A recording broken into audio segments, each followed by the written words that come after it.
we have Christine Chaparro. Come on.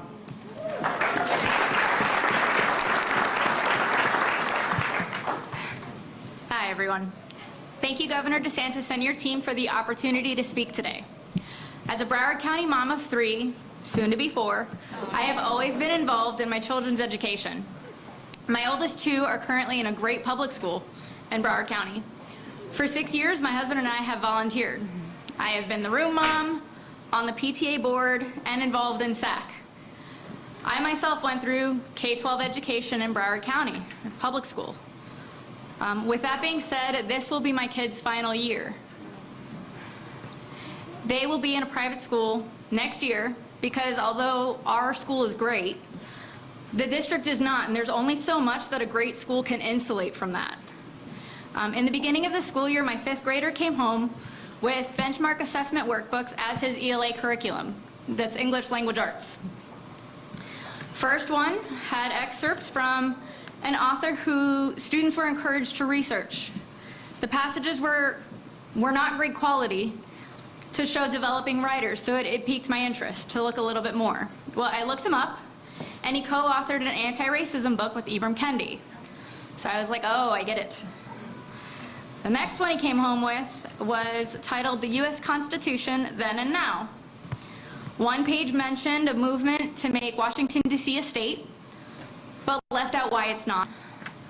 A passage explains that a strong central government was argued for when creating the U.S. Constitution because the states had a lot of power to govern themselves, which was a perspective, but not really the basis for the Constitution's creation. Another passage was labeled Vocabulary Practice Text, was titled Know Your Voting Rights.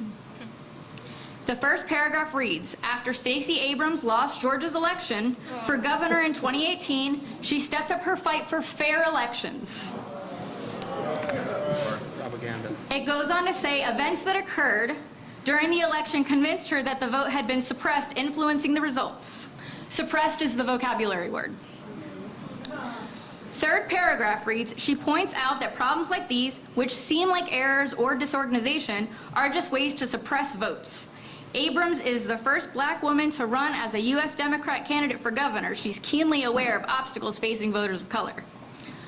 Another vocabulary practice text talks about racism and a Black Lives Matter protest. Another workbook, the third one he came home with, is the economic development of cities. It mentions racism and discrimination and bias at least 8 times as the cause of our economic development of cities.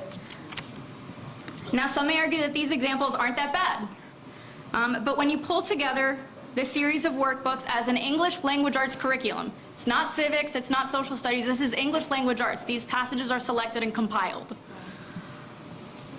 It's obvious that the goal is to teach children to view history in our country through one lens. This is the English language arts curriculum chosen by Broward County Public Schools, while students are behind on reading and language arts.